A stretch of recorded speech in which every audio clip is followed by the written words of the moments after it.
عثمان ڈار معاون خصوصی وزیر اعظم پاکستان عمران خان، چودھری محمد اخلاق منسٹر اسپیشل ایجوکیشن پنجاب، مرکزی رہنما عمر ڈار، ڈی سی او سیالکوٹ ڈاکٹر ناصر محمود بشیر، صدر سیالکوٹ ایوان صنعت و تجارت ملک اشرف ٹریڈرز ایسوسی ایشن اور کاروباری حضرات کے ساتھ میٹنگ ہوئی۔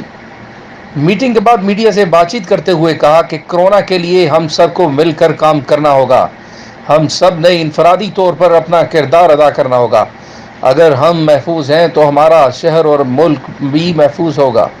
روزگار ہماری اولین ترجیح ہے تاکہ کوئی بھی فرد بھوکا نہ رہے، لیکن اس کے ساتھ ہمیں احتیاط کرنا ہوگی۔ علاج سے احتیاط ضروری ہے۔ رپورٹ افتخار اللہ کٹانہ، بیورو چیف، تحصیل سیالکوٹ۔